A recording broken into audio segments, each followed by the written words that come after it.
Now, on this day 50 years ago, 250,000 people gathered in our nation's capital to march on Washington for racial equality. Now, on that historic day, Dr. Martin Luther King Jr. stood on the steps of the Lincoln Memorial. He delivered his famous "I Have a Dream" speech. 50 years ago, a great American in whose symbolic shadow we stand today signed the Emancipation Proclamation. But 100 years later, the Negro still is not free.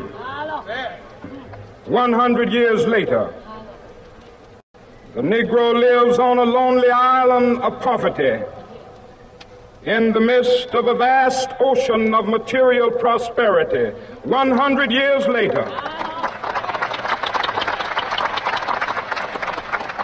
the Negro is still languished in the corners of American society and finds himself in exile in his own land.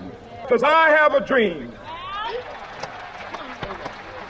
that my 4 little children will one day live in a nation where they will not be judged by the color of their skin, but by the content of their character. I have a dream today.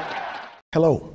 My name is Elbert Lee Guillory, and I'm the senator for the 24th District right here in beautiful Louisiana. Recently, I made what many are referring to as a bold decision to switch my party affiliation to the Republican Party. It is the right decision, not only for me, but for all my brothers and sisters in the black community. You see, in recent history, the Democrat Party has created the illusion that their agenda and their policies are what's best for black people. Somehow it's been forgotten that the Republican Party was founded in 1854 as an abolitionist movement with one simple creed, that slavery is a violation of the rights of man. It was Republicans in Congress who authored the 13th, 14th, and 15th Amendments, giving former slaves citizenship, voting rights, and due process of law. The Democrats, on the other hand, were the party of Jim Crow. It was Democrats who defended the rights of slave owners. You see, at the heart of liberalism is the idea that only a great and powerful big government can be the benefactor of social justice for all Americans. But the left is only concerned with one thing: control. And they disguise this control as charity. Programs such as welfare, food stamps, these programs aren't designed to lift black Americans out of poverty. They were always intended as a mechanism for politicians to control the black community. Our communities are just as poor as they have always been. Our schools continue to fail children. Our prisons are filled with young black men who should be at home, being fathers. Our self-initiative and our self-reliance have been sacrificed in exchange for allegiance to our overseers, who control us by making us dependent on them.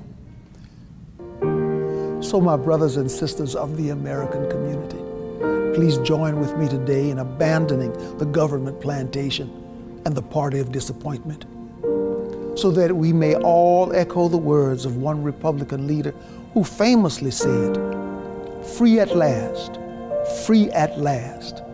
Thank God Almighty, we are free at last." Free at last, free at last. Thank God Almighty, we are free at last.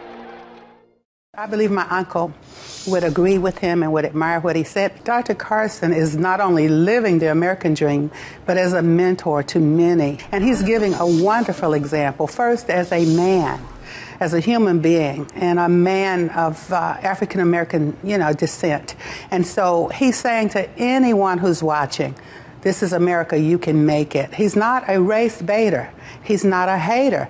And that's what was so encouraging about his remarks last night. You will not see Dr. Carson saying hateful things. He's going to add and contribute to the solutions for America. You wrote a column, Dr. Carson. MLK would be alarmed by black-on-black violence, lack of family values. Where are we 50 years later? Well, I think that he would be very pleased with some of the positions that blacks have achieved. No one raises their eyebrows now when they see a black CEO or airline captain. or a college president, maybe the President of the United States. So those are tremendous strides that have been made, but the problem is when you look in the black community, you see 73% babies being born out of wedlock, tremendous black on black crime, more black males involved in the penal system than ever, dropout rates which are tremendous, and that's very alarming because Dr. King and many others put their lives on the line to open those doors of opportunity, particularly the doors of education.